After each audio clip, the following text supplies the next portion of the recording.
دشمن کا ہدف ہے وہ مسلم یوتھ ہے. وہ براہ راست اس وقت ہمارے اسٹوڈنٹس کو, ہماری یوتھ کو وہ بالکل کڈنیپ کر رہے ہیں. پورن اور فحاشی کے ذریعے سے لوگ اس طرف جا رہے ہیں. ہماری امت کا وہ نوجوان جو اتنی غلاظت میں دھس چکا ہے کہ ہم اس کا تصور بھی نہیں کر سکتے.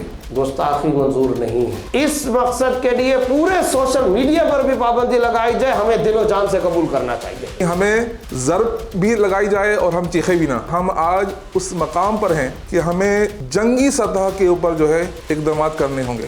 ہم مجموعی طور پر جو ہے بحیثیت القوم ذہنی عیاشی میں مبتلا ہو چکے ہیں. تو ہمیں اپنے ایسے آئی ٹی انجینئرز کو تیار کرنا ہوگا جو ایسی ٹیم تیار کریں, جو آئی ٹی کے لیول پر ایسے انجینئرز تیار کریں, ایسے سافٹ ویئر ایکسپرٹ تیار کریں جو اس کے خلاف ایسے اقدامات کریں. یہ جو ریلیشن شپ ہے بلیسفیمی کا اور پورنوگرافی کا, اس کا آپس میں کازل نیکسس کیا ہے؟ جب تک ہم تحقیق کے مرحلے سے گزر کر یہ نہیں آئیڈینٹیفائی کر سکتے کہ کیا مثال کے طور پہ کون سی کلاس کے لوگ یہ بلیسفیمی کمٹ کرتے ہیں, تو میرا پہلی تجویز یہ ہوگی کہ ڈیپ ڈاؤن ہمیں کر کے ایک ریسرچ کے حوالے سے آگاہی پیدا کرنے کی ضرورت ہونی چاہیے, اور کرنا چاہیے. یونیورسٹیز کے پروفیسرز یہاں پر موجود ہیں. ٹیکنالوجیکل ورڈ میں اس کو کہا جاتا ہے the great firewall of China. Anything that goes into and out of China goes through that firewall. Any data packet, جس طرح کے واقعات اب رپورٹ ہو رہے ہیں,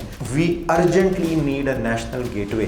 ہمیں ایک نیشنل فائر وال کی ضرورت ہے جہاں سے ہم اپنے ملک میں آنے والے اور ملک سے جانے والے ایک تمام ٹریفک کو مانیٹر کر سکیں. تو اگر ان کو کوئی گائیڈ کرتا ہے کہ بھائی فحاشی کی ویب سائٹ استعمال نہ کریں, آپ یوٹیوب پر سوشل میڈیا پر فحاشی کا مواد نہ دیکھیں, اس طرح کا کانٹینٹ نہ دیکھیں. حضور صلی اللہ علیہ وسلم نے یہ ارشاد فرمایا کہ ہر دین کا ایک وصف ہوتا ہے, اور ہمارے دین کا وصف جو ہے وہ حیا. حضور نے بہت واضح الفاظ میں یہ انڈیکیٹر ہمیں بہت کلیئر وے میں دے دیا تھا کہ حیا اور ایمان آپس میں کمپینین ہے, اور جب ایک حیا چلی جاتی ہے تو ایمان چلا جاتا ہے. اور بالکل فرمایا کہ جب کسی میں حیا نہ رہے تو وہ جو چاہے کرے. بہت ضروری ہے کہ سوشل میڈیا پر یہ تمام چیزیں جو خاص طور پر بعض اوقات ایک ٹرینڈ بن جاتا ہے, اور ایسے متنازع مسائل جو پہلے کتابوں تک محدود تھے, اہل علم کے حلقے تک محدود تھے, تو اسے جو ہے وہ عام نہ کیا جائے. اور جو گستاخانہ ویڈیوز ہیں, کمنٹس ہیں, سوالات ہیں, ان کو ہم اپنے حلقوں میں بالکل بھی شیئر نہ کریں. ان کی تشہیر جو ہے وہ ان کے فروغ کا سبب بنے گی. جس حد تک ہمیں جانا پڑے, جس چیز کو بلاک کرنا پڑے, جس چیز پر سینکشن لگانی پڑے, جس چیز کو ختم کرنا پڑے, اس کے لیے جس حد تک بھی جانا پڑے, اس کے لیے ہم پوری قوم جو ہے یک آواز آپ کے ساتھ کھڑے ہیں. تو میری گزارش یہ ہے کہ آپ اس اسٹیج جو ہمارے ادارے ہیں ان سے کہیں کہ سوشل میڈیا کے حوالے سے ایک تو سختی سے کوئی اپنے قوانین مرتب کریں. میں سمجھتا ہوں کہ ایک حل یہ بھی ہو سکتا ہے کہ مثبت سرگرمیوں کو فروغ دیا جائے, اور ان میں کھیلوں کی سرگرمیوں کو بڑھانا اور جسمانی طور پہ اپنے آپ کو تھکانا ایک بہت اہم کردار ادا کر سکتا ہے. ہمارے ایک استاد محترم کے سامنے جو ہے وہ کچھ طلباء نے یہ بات رکھی تھی کہ ہمیں جو ہے وہ شہوانی خیالات آتے ہیں, تو انہوں نے ایک عجیب بات بیان فرمائی کہ جس وقت آپ لوگ فٹ بال کھیل رہے ہوتے ہیں اس وقت آتے ہیں. کہا نہیں, کہا بس یہی حل ہے, اپنے آپ کو اتنا تھکاؤ کہ جب بستر پہ لیٹو تو بس نیند ہی آئے, پھر کوئی خیالات کی گنجائش ہی نہ ہو. تو کوشش کیا جائے کہ کھیلوں کی سرگرمیوں کو بڑھایا جائے, پھر اس میں بھی مزید اگر مسنون کھیلوں پر توجہ مبذول کروائی جائے, اور اس میں سنت کے پہلو کو بھی باقاعدہ ہائی لائٹ بھی کیا جائے, جیسے تیراکی ہے, تیر اندازی ہے, نشانے بازی ہے, دوڑ کے مقابلے ہیں, ان چیزوں کی طرف اگر لے جایا جائے تو انشاءاللہ عزیز یہ بھی ایک مفید صورت ہو سکتی ہے. یونیورسٹیز کی سطح پہ ہم اساتذہ میں مربی پیدا کرنے پر توجہ دیں. ایک ہے 1, ایک, اور اس کے آگے جب 0 لگتا ہے تو وہ 10 ہو جاتا ہے, ایک اور 0 لگتا ہے 100, ایک اور 0, ایک اور 0, اور یہ فگر آگے اس کی ویلیو بڑھتی ہے. تو کہا کہ اس سارے فگر میں جو لاکھ ہے, کروڑ ہے, ارب ہے, جو بھی اس کو آپ کہہ لیجئے, اگر ایک ہٹا دیں پیچھے سے تو بچ جانے والی شے جو ہے, چاہے وہ کتنی ہی تعداد ان صفر کی ہو, اس کی کوئی اوقات, کوئی ویلیو نہیں ہے. تو ہمارا فلسفہ دین جو ہے نا, اس میں یہ جو 0 ہے, پہلا کہہ لیجئے نماز, دوسرا 0 روزہ ہے, تیسرا حج ہے, عمرہ ہے, اور پوری تفصیل اس میں معاملات بھی ہیں, دیانتداری بھی ہے, کسب حلال بھی, سب یہ سارے 0. وہ جو 1 ہے نا, یہ محبت رسول ہے صلی اللہ علیہ وسلم. اور اگر یہ یہاں سے ہٹ گیا پیچھے سے تو آگے جو کچھ بھی ہے وہ کچھ نہیں بچا, اس کی ویلیو کچھ نہیں. یہ تو ایمان کا لازمی, اس انداز میں ہمیں یہ اپنے نوجوان نسل کو خاص طور پر سمجھانا پڑے گا کہ بھائی یہ رسول اللہ صلی اللہ علیہ وسلم کی محبت جو ہے نا، یہ سب سے پہلے یہی سب سے بات، اور اس کو ہم نے کس طرح بچانا ہے۔ انٹرنیٹ کی بات ہوئی تو پورنوگرافی کے حوالے سے ویسے آپ انٹرنیٹ پہ سرچ کریں تو پورنوگرافی نہیں آتی۔ اب اس کا ایک چور رستہ ہے، اب اس چور رستے پہ بات کر لی جائے۔ اگر آپ اس چور رستے کو بند کر دیں تو فی الحال 40-50% نوجوان پورنوگرافی کو دیکھ ہی نہیں سکتے، جا ہی نہیں سکتے۔ اویئرنیس اگر ہم کو پیدا کرنی ہے تو ہمیں قرآن سے لوگوں کو جوڑنا پڑے گا، اور خاص طور پر انٹلیکچوئلس کو، کیونکہ انٹلیکچوئل جب تک قرآن سے نہیں جڑیں گے ان کو یقین نہیں ہوگا کہ یہ قرآن اللہ کی کتاب ہے، جناب نبی کریم صلی اللہ علیہ وسلم اللہ کے رسول ہیں، آخری رسول ہیں، تو وہ آگے نیچے بات نہیں جائے گی۔ بلوغت کے ساتھ نکاح رسول اللہ صلی اللہ علیہ وسلم کے فرمان کے مطابق یہ والدین کی ذمہ داری ہے۔ اس کے لیے جو دیگر قیودات لگائے گئے ہیں مشکلات بڑھانے کے لیے، وہ بھی ایک وجہ ہے فحاشی کی طرف تیزی سے جانے کا۔ اس وقت جو زیادہ ضرورت ہے وہ یونیورسٹیز کے لیول پر اس کام کی زیادہ ضرورت ہے۔ مختلف یونیورسٹیز میں ورکشاپ منعقد کیے جائے، پروگرامات منعقد کیے جائے، کیونکہ اسلامک اسٹڈیز اگر ہم یونیورسٹیز میں دیکھیں نا، ان کے ٹیچرز کو، ان کے ڈپارٹمنٹ کو بہت سارے چیلنجز فیس کرنے ہوتے ہیں، اور ان میں سے ایک چیلنج یہ کہ موجودہ دور میں ہم کوئی ایسے پروگرامات کرائیں اور اس کے لیے دل بڑا کریں۔ فرسٹ آف آل ہم دیکھیں کہ ٹارگٹ آڈینس کیا ہے جن کو وہ ٹارگٹ کر رہے ہیں، اور اس کے ساتھ ہی اویئرنیس کمپینس چلائی جائیں اور ایسا کانٹینٹ کریٹ کیا جائے جو اسٹوڈنٹس میں اس چیز کی اویئرنیس کریٹ کرے۔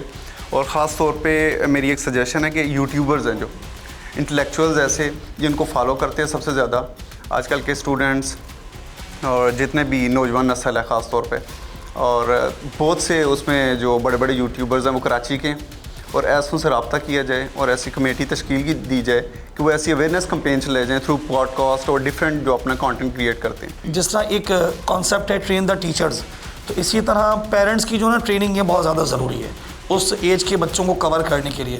تو پیرنٹس کی جو ٹریننگ ہے نا، اس کا ہمیں کوئی نہ کوئی اہتمام ضرور کرنا چاہیے، چاہے وہ اسکولنگ سسٹم کی بیس پر ہو یا دیگر اداروں کے اندر ہو۔ ابھی ریسنٹلی ایک یونیورسٹی میں بھی ایک کیس ہوا تھا کہ ٹیچر پڑھا مینجمنٹ رہا تھا، لیکن ٹاپک تھا اس کا ایکسیپٹیبلٹی اور ڈائیورسٹی، اور اس نے پورا لیکچر اسی بات پہ دیا کہ کوئی گے ہے تو آپ کا کیا جا رہا ہے، ایکسیپٹ کریں۔ تو بیسیکلی جو میری آبزرویشن ہے وہ یہ کہ جب ٹیچر ہائر کر رہے ہوں تو ان کی سبجیکٹ کی ایکسپرٹیز کے ساتھ یہ بھی دیکھا جائے اس کا ماننا کیا ہے۔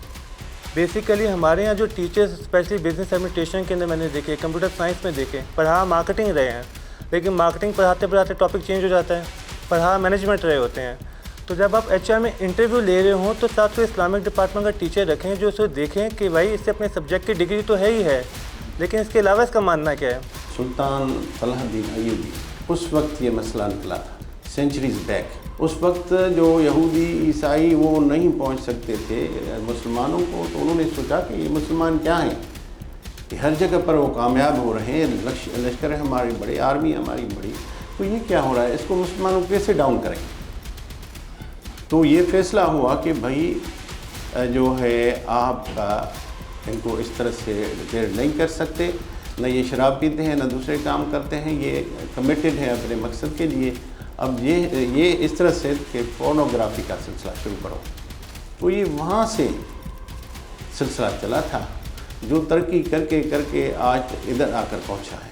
اللہم صلی علی سیدنا محمد النبی الأمی وعلی